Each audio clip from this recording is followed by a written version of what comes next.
Resuming debate, the Honourable Member for Parry Sound Muskoka. Thank you, Madam Speaker. If you may permit me, just before my formal remarks, I'd like to just take one moment and mention that 2 weeks ago today, I was able to stand in this House and congratulate Megan Oldham from Parry Sound on a bronze medal win at the Olympics in Milan. Well, I'm excited to report that a week ago today, I had the immense privilege of standing at the bottom of the hill and watching her win gold in the Big Air event. And yeah, I've never been to the Olympics before, but I got to tell you, watching a constituent, a family friend win gold is a pretty exciting experience. And I just want to report that we're obviously immensely proud of Megan and Parry Sound Muskoka and all across Canada. The town of Parry Sound is actually planning a fairly large community celebration this Saturday, which I will be at. And I just got to tell you, singing "O Canada" as a constituent wins gold at the Olympics is something I'll never forget. So thank you for that. Madam Speaker, the great enemy of the truth is very often not the lie, deliberate, contrived, and dishonest, but the myth, persistent, persuasive, and unrealistic. The warning President John F. Kennedy delivered at the Yale commencement in 1962 is the warning that we need to hear today. President Kennedy knew that nations could drift because of the comfort of assumptions, systems, and myths. Today, Canada is living a myth. The myth that we can solve a housing crisis by expanding bureaucracy. The myth that another agency will compensate for a system that is designed to delay. The myth that process is the same as decision. The truth, Madam Speaker, is much harder. The problem in this country is not a shortage of process. It's a shortage of permission. And until we confront that truth honestly, housing affordability will not return.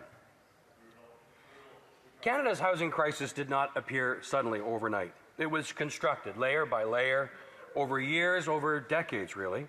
One additional approval, one new study, one longer consultation, one more appeal mechanism, one more condition layered onto an already complex process. Each individual decision seemed reasonable. Each safeguard seemed maybe defensible. And yet, layered together, they produced delay. Madam Speaker, delay is not neutral. Delay is a decision, and it has a cost. When approvals stretch from months into years, capital sits idle. Risk increases. Projects that once made economic sense no longer do. As time expands, costs explode. And those costs are either embedded into the final price, or the homes are just simply never built. That is not ideological rhetoric. It is simple math. This paralysis by process is measurable in months, in dollars, and in lost opportunity. The CMHC estimates that Canada must build between 430,000 and 500,000 homes per year for a sustained period to restore affordability. Madam Speaker, we are nowhere near that pace. In recent years, housing starts have fallen well below that level. Meanwhile, population growth accelerated. And between 2019 and 2024, for every 100-person increase in the adult population, only a small fraction of ownership housing was added. That imbalance compounds annually. Home ownership among Canadians aged 30 to 34 has declined sharply. Rents rose, carrying costs increased dramatically. And now, nearly 9 in 10 Canadians express concern about housing affordability. This is not some cyclical downturn that will just reset itself. It is structural, and it is pervasive. And I have to say, Madam Speaker, that's not just my diagnosis. I'm not just griping as a partisan here. The warnings are everywhere. The OECD has repeatedly identified restrictive zoning, prolonged permitting, and fragmented approval systems across levels of government as principal constraints on housing supply in Canada. It is called for as-of-right zoning, predictable and shortened approval timelines, reduced regulatory overlap, and alignment between infrastructure funding and housing approvals. Its conclusion is clear. Canada's housing challenge is not primarily a financing issue. It is a supply and regulatory issue. The International Monetary Fund has gone even further. In its Article 4 consultations, it has warned that housing supply constraints in Canada now represent a macroeconomic risk. Not simply a social issue, but a macroeconomic risk. Housing shortages fuel inflation. They restrict labor mobility. They suppress productivity growth. They elevate financial vulnerability. When workers cannot move to opportunity, productivity declines. When productivity declines, growth slows. When growth slows, fiscal capacity weakens. This paralysis by process in housing becomes paralysis in economic growth. So when institutions, and international institutions no less, flag housing supply as a growth constraint, it's wise for us to listen. Because Canada doesn't lack capital. Canada does not lack talent. Canada does not lack expertise. What Canada lacks is permission. Prime Minister Lester Pearson believed that governments reveal their priorities not through their rhetoric, but through what they make it easy to do and what they make it hard to do. In Canada today, it is easier to create a new program than to reform a process. Easier to announce than to approve. Easier to expand bureaucracy than to shorten timelines. And that imbalance is not limited to housing, although housing is where its consequences are most visible. Which brings us to Bill C-20. Bill C-20 creates the Build Canada Homes Corporation, now the fourth federal housing bureaucracy. Another governance framework, another layer of administration. So let's apply the Pearson test. Does it shorten municipal timelines? Does it eliminate duplication or endless review? Does it impose service standards? Does it reduce the tax burden on housing? The answer is quite simply no. It does not. It reorganizes, but it does not reform. And that matters, Madam Speaker, because the crisis we face is not a shortage of institutions, it's an accumulation of delay.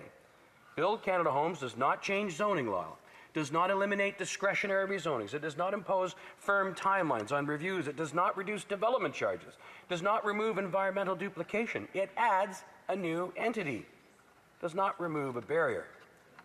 If you do not fix time, you do not fix cost. If you do not fix cost, you do not fix affordability. And as the minister spoke, we don't need to predict how this new agency is going to work. We already have some evidence.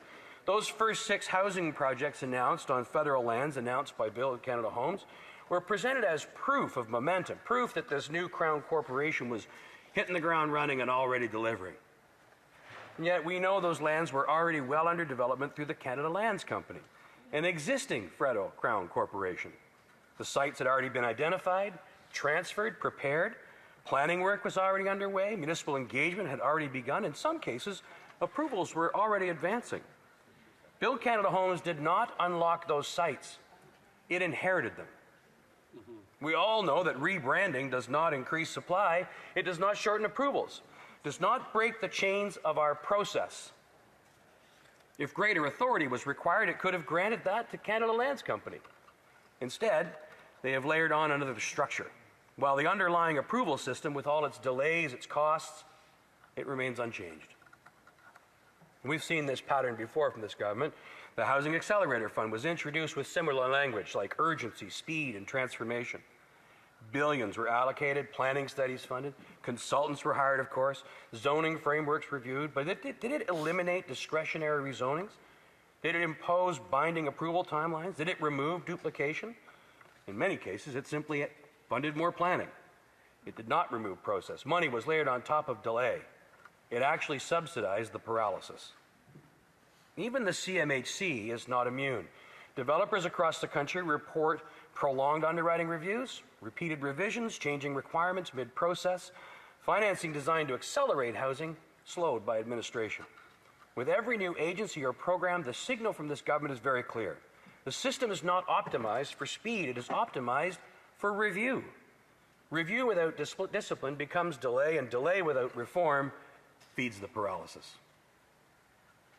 I find it interesting, Madam Speaker, when the government seeks to assist the auto sector, as an example, it works directly with the producers. It tries to strengthen their competitiveness. It secures investment for them, works to improve their supply chains.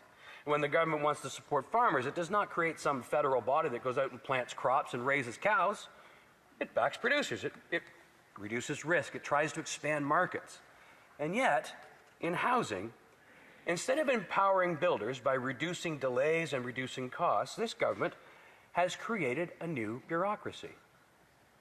Homes are built by builders, Madam Speaker, not by boards. At the end of the Second World War, Canada faced a severe housing emergency as well. Nearly 1 million veterans returned home. 10 years of depression and 6 years of war had nearly halted construction. By 1946, the country was short more than 200,000 homes. Families were living in temporary huts and converted barracks. The crisis was immediate. And yet, Canada mobilized. Financing expanded. Land was serviced. Approvals were streamlined. Authority was clear.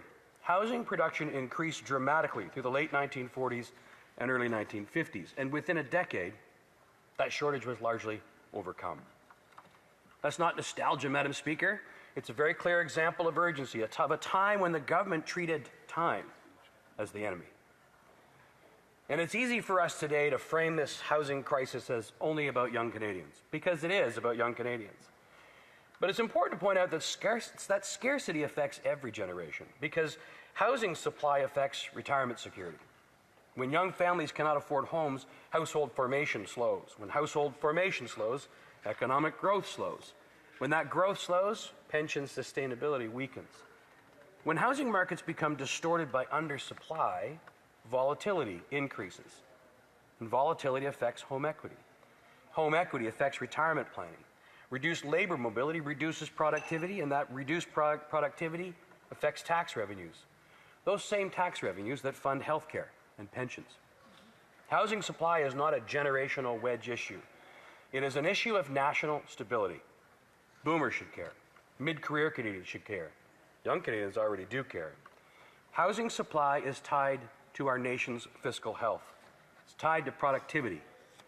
And that scarcity harms us all. We know this is true because residential construction represents roughly 7% of Canada's GDP. With related industries included, nearly 1/5 of economic activity is connected to housing. So when housing slows, construction employment declines, material production declines, mortgage lending slows, retail contracts, government revenues shrink. Housing anchors fiscal health at every level. And so when supply fails, the economic ripple is national. Madam Speaker, we know that real reform is not about announcing new funds or new agencies. It's about removing friction, expanding as-of-right zoning, imposing building review timelines, aligning infrastructure funding with housing results, reducing the onerous tax burden, coordination across jurisdictions, holding departments accountable for time. None of that requires yet another Crown corporation.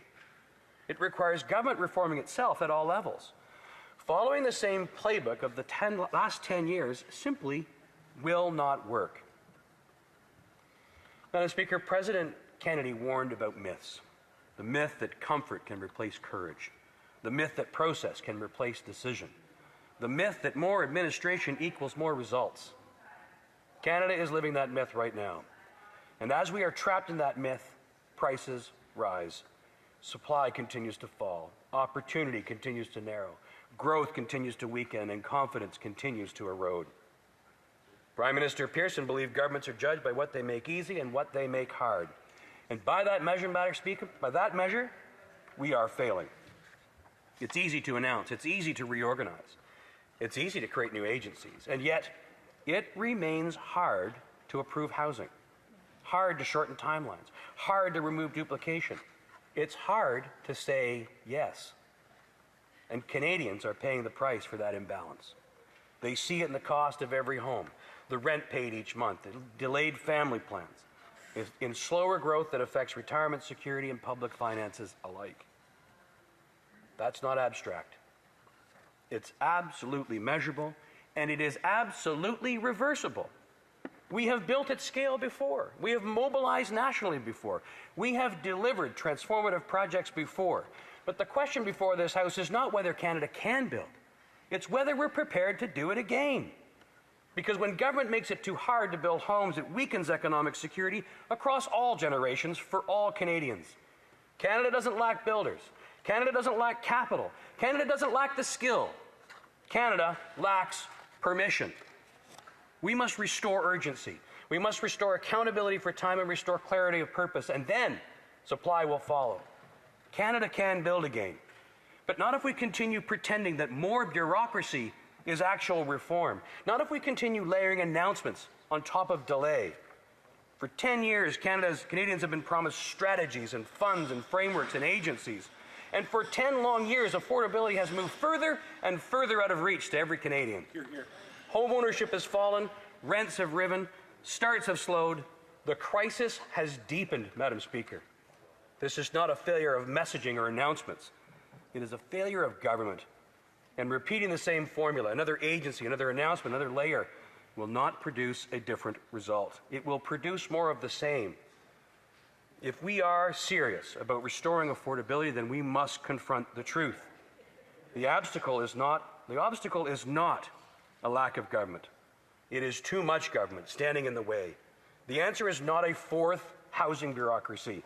It is the courage to reform the system that created the delays in the first place. Hear, hear. So let us choose reform over reorganization. Let us choose timelines over talking points. Let us choose permission over paralysis. Canada can build again, but only if we stop repeating the costly errors of the past and start removing the barriers that caused this crisis and continue to make it worse. Canadians deserve this level of urgency, this level of honesty. This nation has done it before. We can do it again, but Canadians are running out of time. We must do it now. Thank you, Madam Speaker. Hear, hear.